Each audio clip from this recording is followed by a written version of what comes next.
Olá, nesta edição da TV Espaço Mulher Online, estamos entrevistando hoje um importante mesmo, assim, professor, ele também é um perito judicial na área contábil, junto ao Tribunal de Justiça de São Paulo. Ele está num local muito distante de nós hoje, mas decidiu colaborar conosco, tá? Então ele está fazendo a gravação dele de imagem, remetendo para nós, mediante as perguntas, de uma forma muito simpática, quase que uma aula cada pergunta que nós estamos fazendo aqui, tá? Ele será um dos nossos conferencistas em breve também. Já participou de outras entrevistas e hoje ele vai nos trazer as questões das fraudes financeiras, não é? O que fazer, como nós devemos proceder em relação a bancos, a empréstimos, enfim, eu creio que nós vamos gostar muito, porque a abordagem em relação ao direito do consumidor, pessoa física, e também aos direitos de empresa, não é? Porque muitas pessoas se esquecem que mesmo sendo microempresa, pequena empresa, pode ter sim algumas considerações como o direito do consumidor favorável à pessoa jurídica. Ele estará explicando isso também. Então, estamos muito contentes com essa oportunidade, né? E trazemos, então, os cumprimentos do professor Eduardo Teruiz, e ao mesmo tempo explicando para nós o que é que está ocorrendo, o que ele mais observa, né, sendo um perito judicial na área contábil, no que está ocorrendo nesse mundo de processos contra bancos, financeiras e tudo mais. Elizabeth, boa tarde, tudo bem? Obrigado aí pelo novo convite para a gente conversar. Boa tarde a todos os internautas que nos assistem. Espero poder contribuir com o seu brilhante trabalho em defesa dos consumidores. Diante de sua observação como perito judicial contábil e administrador judicial no Tribunal de Justiça de São Paulo, quais são os principais abusos que os bancos cometem contra consumidoras, tanto quanto mulheres e homens, não é? Mas as mulheres são mais enganadas? Quero saber dessa sua resposta aí, hein? A sua pergunta é muito pertinente, uma vez que as pessoas, ao procurarem uma instituição financeira para requerer um empréstimo, normalmente elas estão fragilizadas, preocupadas com problemas financeiros. E não é muito difícil que a pessoa acaba assinando o contrato sem ler atentamente as cláusulas. É comum a pessoa estar no banco assinando e o gerente simplesmente vira as páginas, a pessoa vai rubricando e assina sem ler atentamente o que ela está ali assumindo como compromisso.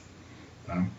Ela só vem a reparar que existe alguma situação de abusividade na medida que ela vai fazendo os pagamentos e observa que há uma resistência do saldo devedor em baixar,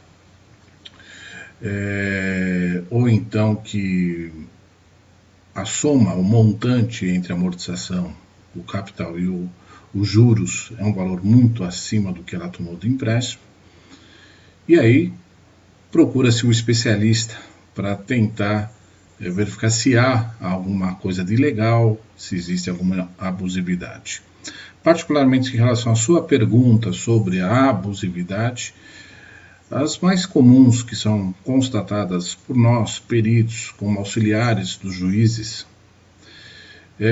com relação a cobranças de tarifas, em tese indevidas, tá? Tarifas estas, por exemplo, que são muito comuns, tarifa de abertura de crédito, tarifa de avaliação do score do cliente, entre outras. Tá? Tem que se tomar muito cuidado, porque existem algumas tarifas que são previstas na regulamentação do Banco Central, que é o órgão que fiscaliza as instituições financeiras. Porém, onde está a abusividade? Às vezes no valor, está fora dos parâmetros autorizados pelo Banco Central. Só um profissional, um especialista é capaz de fazer essa análise visceral do contrato e apontar se de fato aquela tarifa é uma abusividade. Uma outra situação que a gente encontra é com relação ao que a gente, de forma muito usual, escuta de juros abusivos. Eu sempre peço aos meus clientes, aos advogados que trabalham comigo, uma cautela em relação ao que nós poderíamos definir como juro abusivo.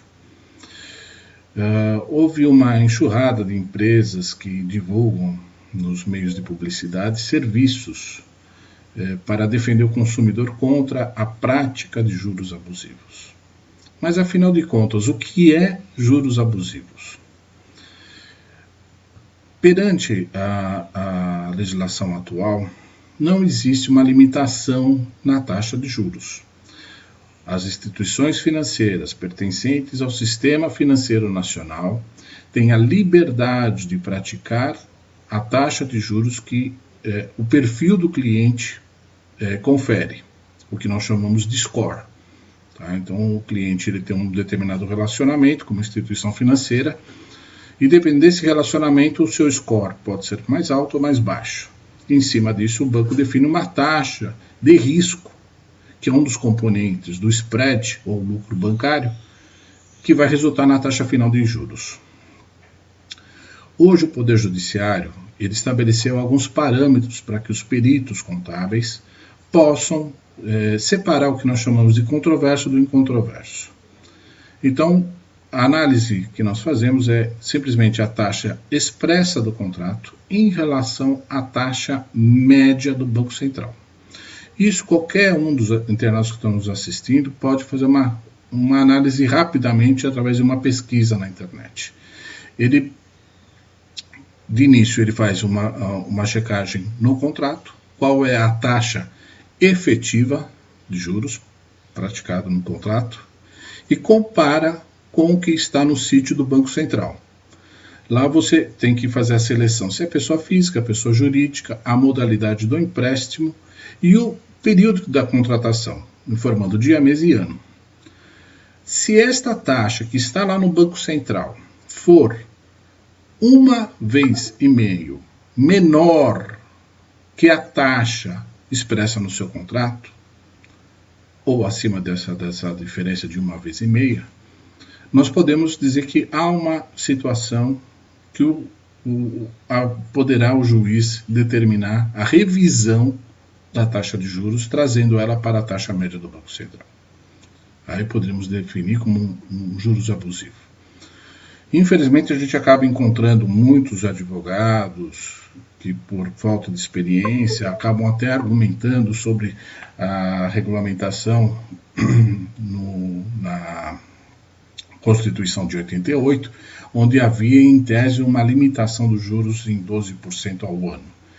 Isso não vale para as instituições financeiras. A súmula 596 do STJ pacificou esse tema e, portanto, não há mais essa limitação. Tá? Os bancos têm a liberdade de praticar a taxa de juros de acordo com o score do cliente. É lógico que existem alguns limites. Tá? Os limites é não haver abusividade. Então, a abusividade ela só se caracteriza a partir do momento que a taxa expressa no seu contrato estiver acima de 1,5 vezes a taxa média do Banco Central. Ok? Espero ter respondido. Pelo menos são os dois pontos que nós encontramos mais abusividade. As tarifas bancárias, tá? Que tem que ser analisado, bem como a taxa média do Banco Central. Quais os abusos de bancos mais cometidos contra empresas? São microempresas, grandes empresas? Não é? Mas eu creio que as mulheres são o maior número de microempresárias no país, pequenas empresárias, né? Agora, existe algum tipo de negócio que normalmente assim, é mais atingido por abusos de bancos? O que o senhor tem a dizer nessa parte que o senhor quer referir de abusos contra empresas, que os bancos cometem contra as empresas? O que nós constatamos como peritos contábeis nos contratos de pessoa jurídica são as operações que envolvem um indexador que é divulgado pela CETIP, a DIN-CETIP, que é o CDI.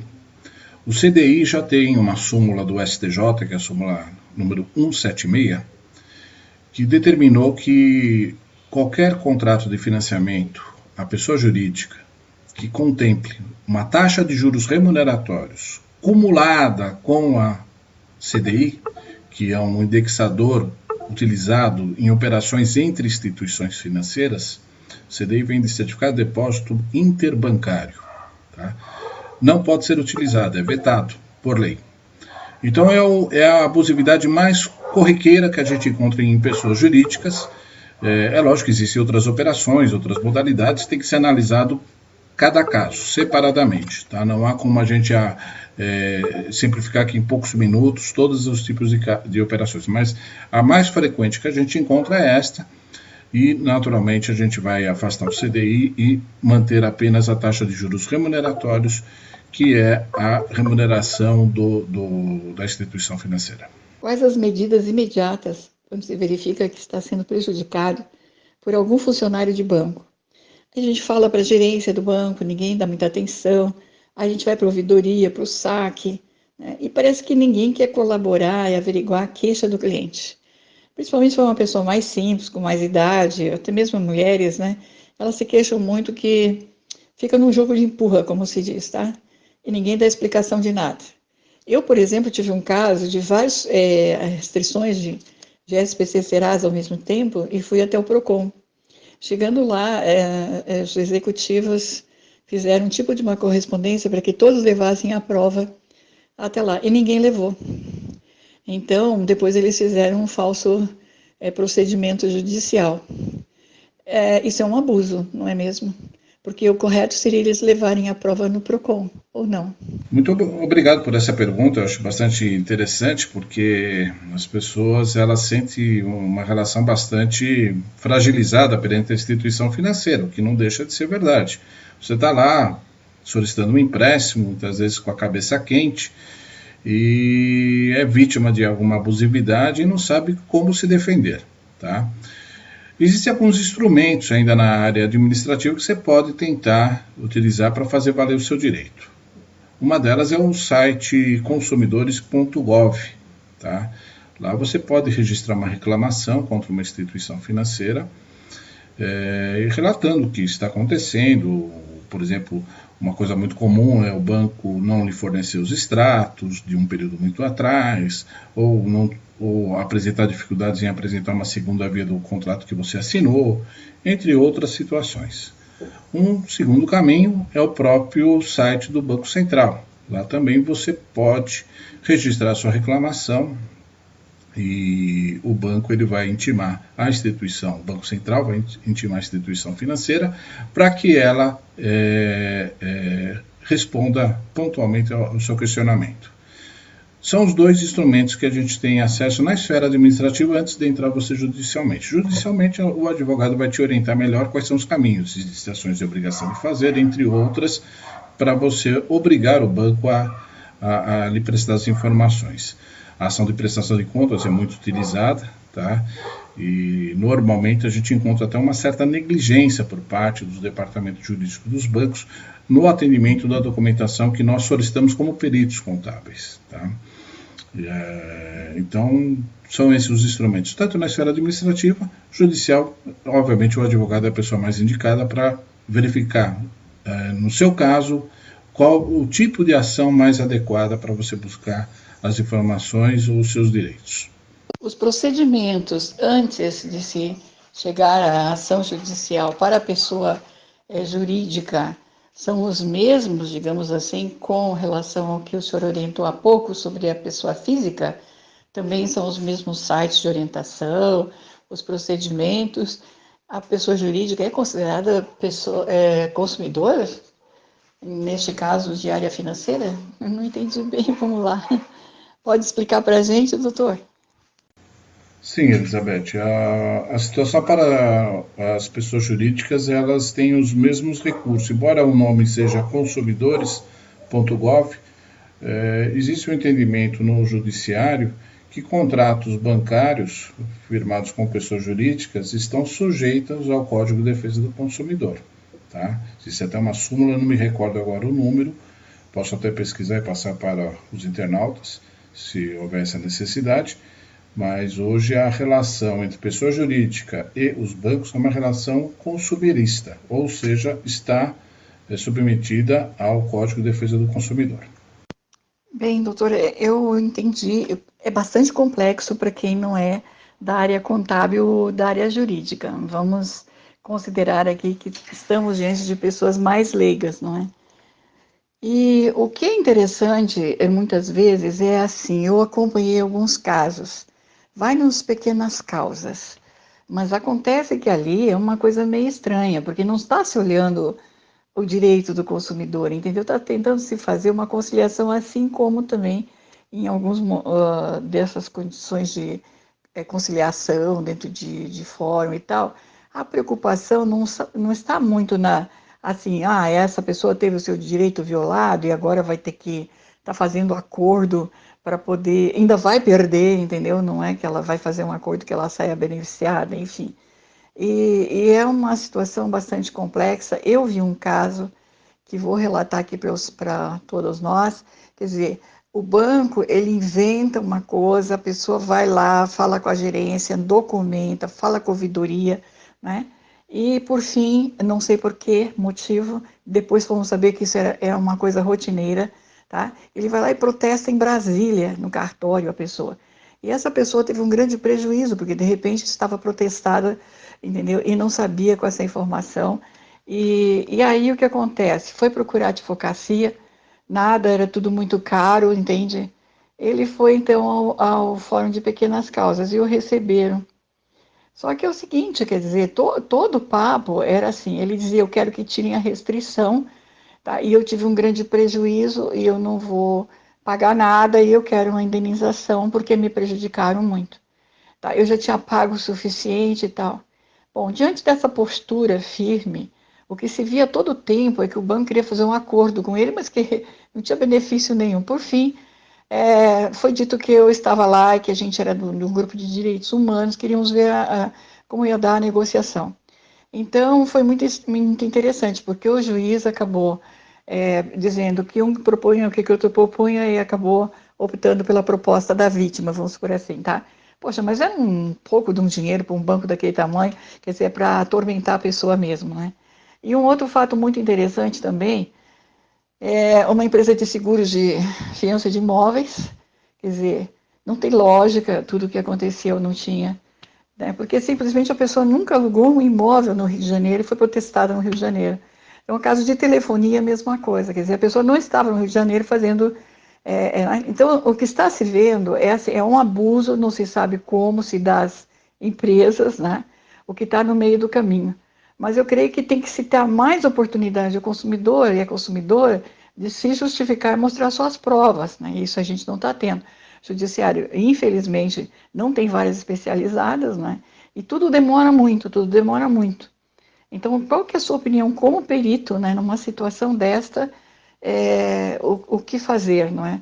Eu sei que o senhor é um homem que está quase que com um compêndio, dá para fazer uma enciclopédia, né, orientando todas as fraudes que estão ocorrendo, e é uma pessoa que realmente deveria hoje estar sendo alguém de orientador ao tribunal, ao STF, ao STJ, na minha opinião, diante de tudo que o senhor sabe, para, ao momento que se tenha essa informação antecipada, se poderiam evitar muitas coisas de danos à população, né, e um enriquecimento ilícito, porque qualquer coisa quando se é pobre, tá se dizendo que a gente está buscando enriquecimento ilícito, né, classe média e tal. Agora, quando a pessoa também está numa exigência dela, não aceita, é inconformada, é uma pessoa inconformada com a justiça, inconformada com a sentença. Mas a gente vai ter que ficar conformado com uma coisa que está vendo que é uma injustiça, que é uma elaboração de qualquer coisa, uma elucubração, como eu digo. Então, o senhor perdoa, assim, ser um pouco mais humorada, né, porque o assunto é sério. Mas gostaríamos muito da sua resposta e que o senhor convide, né, as pessoas para estarem prestando atenção no que o senhor está levando de utilidade pública sobre esse tema. Elizabeth, é interessante a pergunta porque muitas pessoas sempre nos falam: esse processo vai ser rápido, é, é ganho. As pessoas têm que ter consciência de que o judiciário ele é uma instituição ainda demorada, ela tem uma série de formalidades a serem cumpridas e, portanto, demanda um tempo.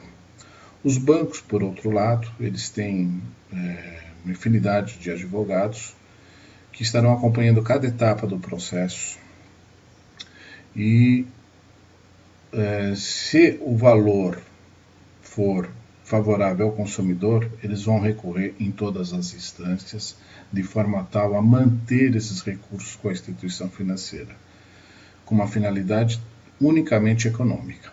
Tá? O banco, ele, na medida que ele fica com recursos que deveriam ser devolvidos ao consumidor, ele vai utilizar esses recursos para empréstimos a outras pessoas, em taxas de juros superiores às taxas que você vai ter atualização no Tribunal de Justiça. O tribunal atualiza por uma tabela chamada tabela prática, que além da correção monetária, ela incorpora juros de 1% na razão simples ao mês ou 12% ao ano. O banco, por sua vez, estando de posse do seu dinheiro, vai estar fazendo operações de empréstimo com taxas bem superiores. Não só a taxa nominal, que às vezes é de 1,5%, 2%, 2,5%, 3%, ou até operações de cheque especial ou cartão de crédito muito acima desses patamares. Mas com uma diferença que é a capitalização, o que não é feito para operações entre pessoas físicas, por exemplo.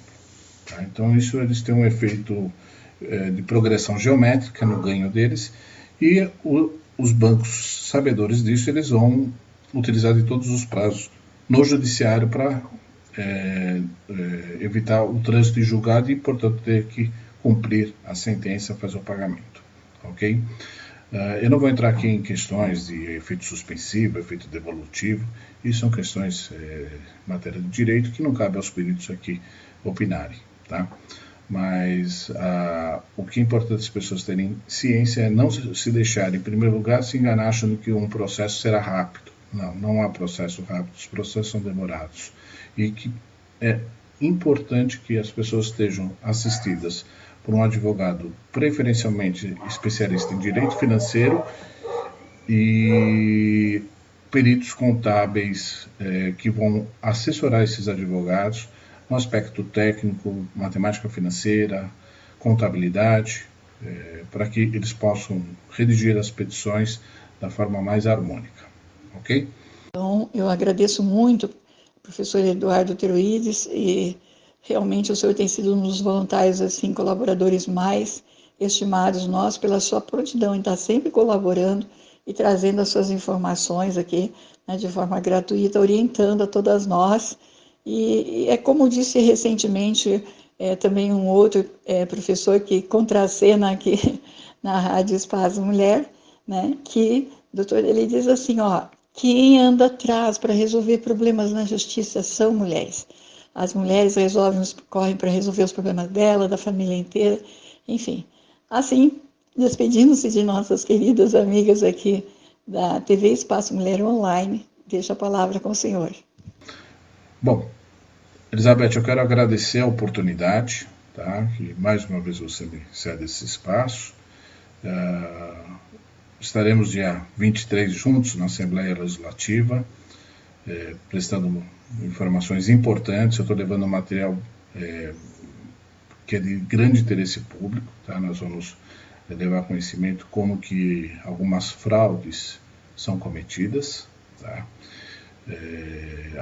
Algumas dicas para que o consumidor evite de cair em ciladas em relação a determinadas operações financeiras. Enfim, a gente vai ter uma tarde bastante produtiva e espero proveitosa a todos. Tá bom? Elizabeth, obrigado. Obrigado aos internautas que nos acompanharam até agora. Boa tarde. Gente querida, agradecendo então ao professor Eduardo Teroides, nós só temos que comemorar com essas informações, não é mesmo? Então, nós estamos assim encerrando esta edição da TV Espaço Mulher Online e como vocês perceberam, com uma gravação à distância para trazermos essa oportunidade com conhecimentos tão importantes para todas nós. Um grande beijo no coração. Até a próxima edição da TV Espaço Mulher Online.